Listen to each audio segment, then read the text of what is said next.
back in the tub, Lucy and Louie. Reason is, it is so cold out and they still aren't fully feathered.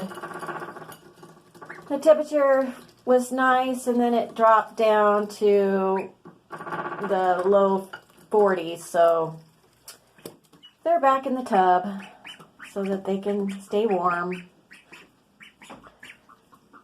But they are 5 weeks and 2 days today.